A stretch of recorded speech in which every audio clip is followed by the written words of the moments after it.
Ce shiur dédié pour la Refoua Shlema, la guérison complète et rapide de Aziza Bat Dessia Bel-Ange et de Meir-Chai Ben Mesaouda Teboul, Bezrat Hashem. Amen. À la question de Daniel Cohen. Alors pourquoi un Baal Tshuva, il a plus de mérite qu'un tzaddik? Ok, donc la Gemara dans Traité Bachot, page 34b, un autre endroit dans le chat, je crois que c'est dans Sanhedrin, la Gemara dit que l'endroit où trouve un Baal Tshuva, donc quelqu'un qui a péché et qui est revenu, qui s'est repenti vers Hachem, vraiment, comme il faut bien, alors il est plus haut qu'un tzaddik parfait. C'est marqué, même plus fort que c'est marqué, l'endroit où se trouve un Baal Tshuva, aucun tzaddik parfait ne peut y accéder.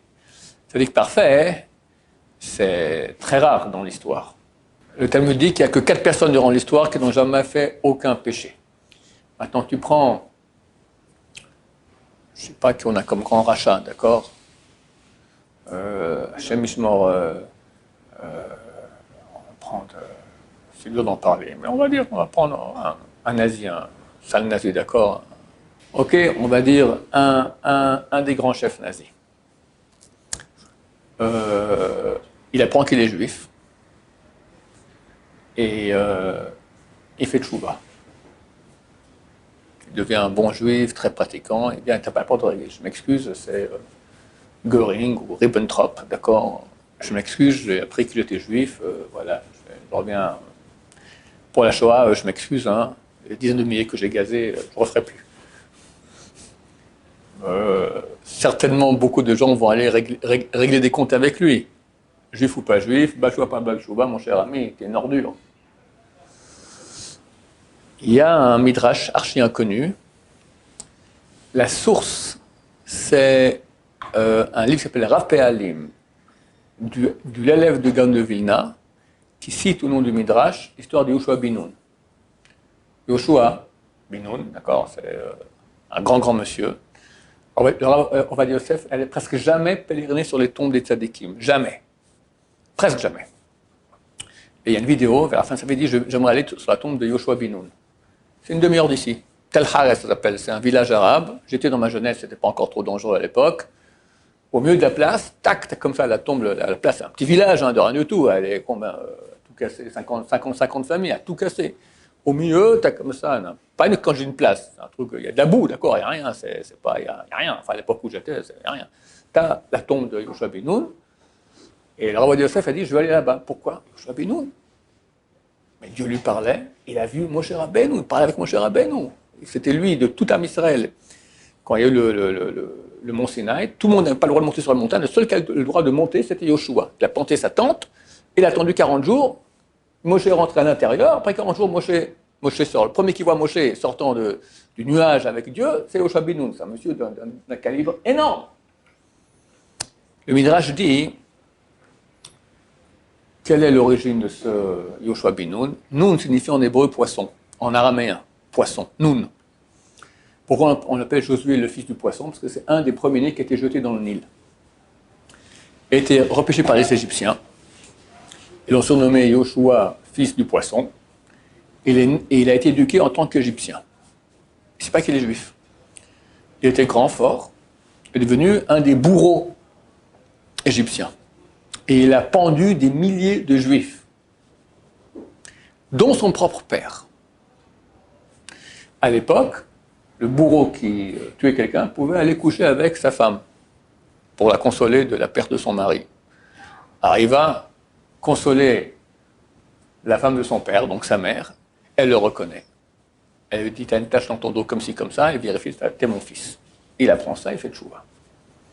Et devient le seul du peuple juif qui peut être aussi proche de Moshe Rabbeinu. Pas ses enfants, il avait 2 enfants, Moshe Rabbeinu. Rien du tout. Yoshua bin Nun.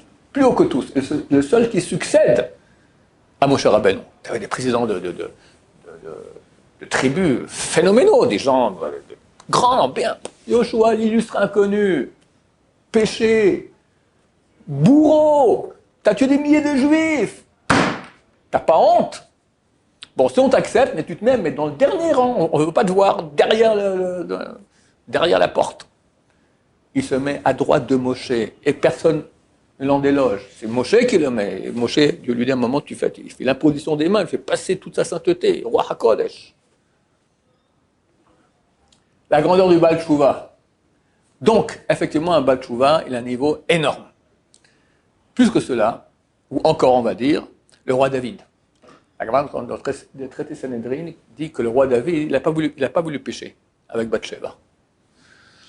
Mais vu que Dieu a dit, l'a testé, et lui a dit, tu ne tiendras pas, tu vas tomber, il est tombé. Il est tombé exprès. Alors pourquoi la Gemara dit? Pour parler contre Dieu.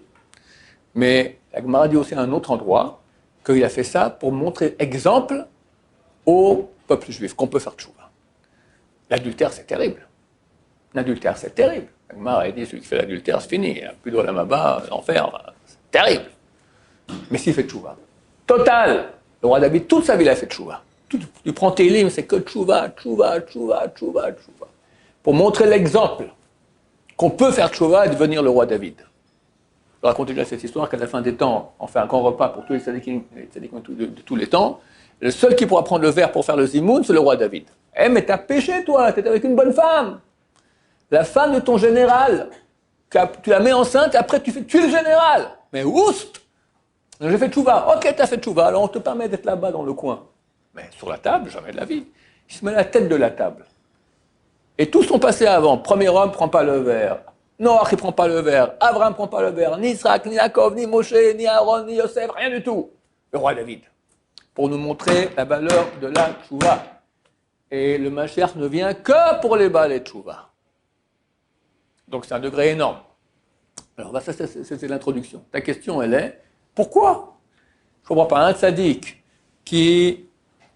il a été toujours tzaddik, bien comme il faut, il n'a jamais rien fait de mal, il fait tout comme il faut, top.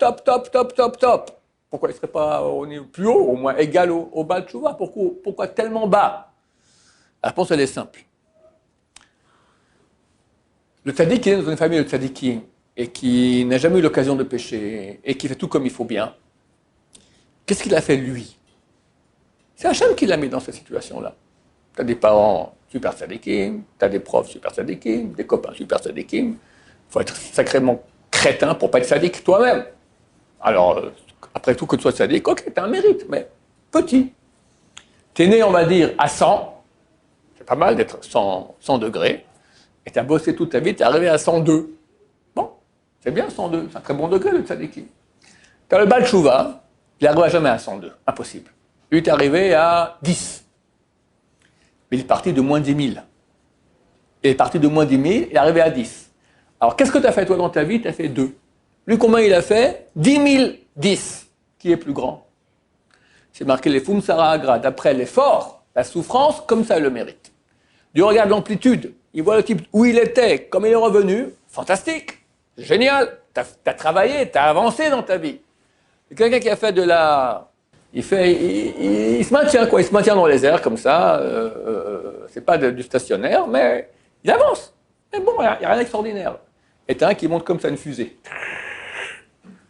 L'effort de la fusée est beaucoup plus grand, c'est connu, d'accord, pour se dégager de l'atmosphère. Donc, Dieu regarde la difficulté. Et ça, pour nous, c'est un très grand porte d'espoir. De savoir que, peu importe ton niveau, Dieu regarde qu'est-ce que tu as fait dans ta vie. Où tu étais, à quoi tu es arrivé. C'est là-dessus que tu es jugé. Quelqu'un peut voir l'histoire de Baba Salé et dire « j'arriverai jamais à ça ». Ok, mais Baba Salé, de où il vient? Je ne vais pas baisser le mérite de Baba Salé parce qu'il a fait aussi énormément. C'est des trucs de folie que personne ne faisait. On n'a jamais entendu quelqu'un qui faisait des flagellations sur soi-même. Il jeûnait de manger avant sa bar mitzvah, de Shabbat à Shabbat, sans rien manger et boire, rien. Personne ne fait ça ici, hein. Je ne veux pas d'histoire. D'accord? Dans le mikvé, il rentre un mikvé avec des sangsues qui venaient lui prendre, ce sont des trucs, des machins de folie, d'accord? Il a fait aussi énormément. Mais quand même, il vient, c'est le petit-fils de Abir Yaakov, son père Rabbi Mesod, c'était des tzadikim d'envergure phénoménale. Alors, il a un mérite, c'est un grand tzadik. Alors, on peut dire, ok, on ne serait jamais comme ça, mais peut-être que tu es au niveau de Baba Salé, ou pas trop loin, mais peut-être plus, qui sait?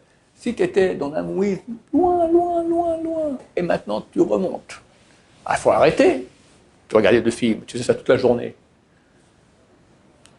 On ne parle plus aux bonnes femmes, on s'éloigne. Tu draguais toute la journée, tu étais un coureur de jupons.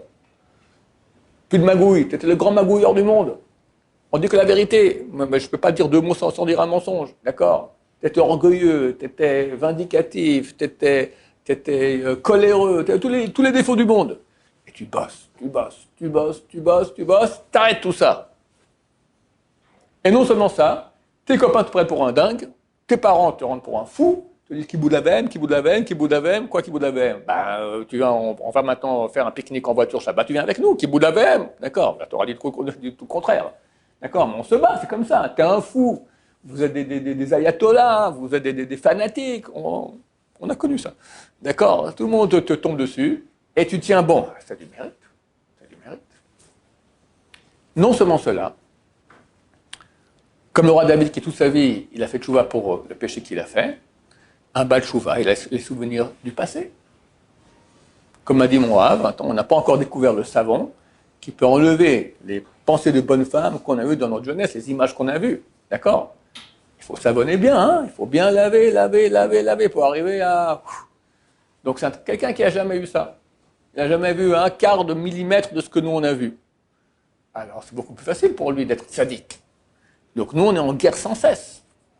En guerre sans cesse. Cette guerre-là, elle a une valeur, tu es en effort. Dieu paye en fonction de l'effort. C'est ça la vraie justice. Il n'y a aucune raison de donner un grand mérite à quelqu'un qui est parti de haut, qui est resté haut, qui a fait un peu. Alors tu as un peu. Et je peux donner maintenant sur 102, je lui donne un mérite de 102, alors que l'autre il a 10, mais il a fait 1010, je lui donne que 10. C'est pas logique. Il a bossé, tu as beaucoup moins bossé. Alors tu me dis, alors dans ce cas-là, allons tous nous éclater. On va à Acapulco, etc., à Ibiza, d'accord, et après on fait tchouva chez Yeshua Yosef. Non, mon cher ami, c'est marqué celui qui dit je vais pécher, après je ferai tchouva, on l'empêche de faire tchouva.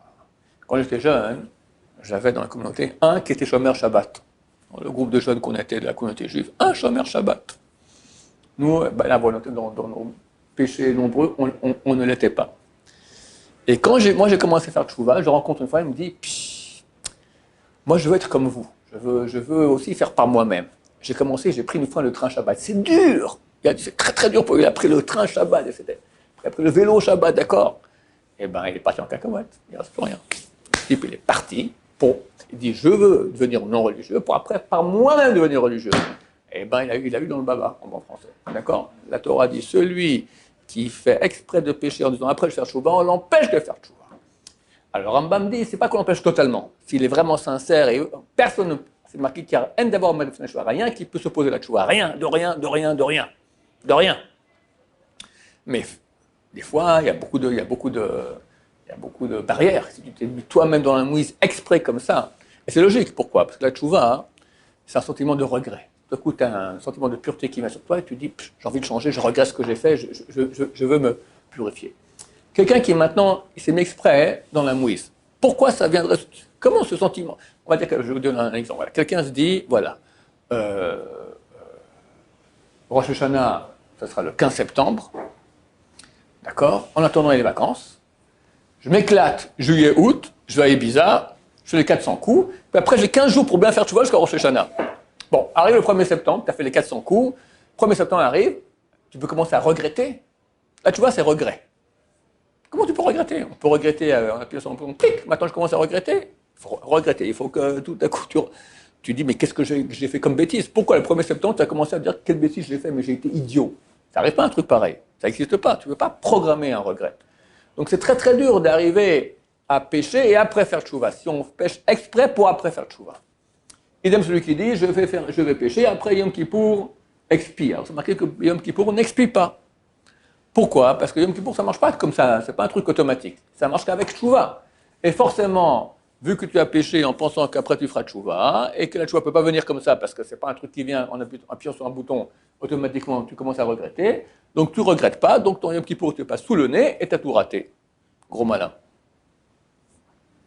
Donc savoir que ceux qui ont la chance de faire tchouva, c'est énorme. Aujourd'hui, Baruch Hashem, Dieu envoie... Moi je travaille dans la tchouva, d'accord? Un temps, on faisait des séminaires. J'avais un public de 100 personnes pour un week-end, et je parle avec toutes les preuves, la preuve irréfutable, la guerre mamia, la fin des temps, c'était très très très très fort, vraiment c'était très très fort. Alors en moyenne, 50 personnes qui faisaient tchouva sur 100.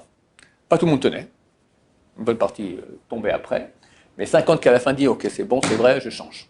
D'accord? 50 qui disaient, fantastique, je vais réfléchir. Et 50 qui disaient, qui changeaient. Maintenant, comment ça se fait que Et il y en a qui disent, très bien, mais moi ça ne m'intéresse pas. D'accord? C'est vrai, mais la vérité, ça ne m'intéresse pas. Comment ça fait que tu as le même discours à tout le monde?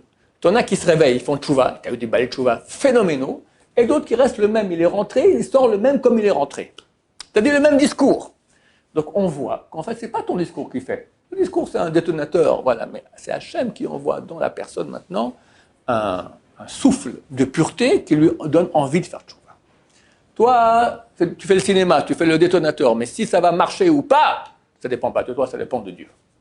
Et actuellement, Dieu a fait en sorte qu'il y ait une grande soif. C'est marqué dans le prophète que Dieu enverra une soif.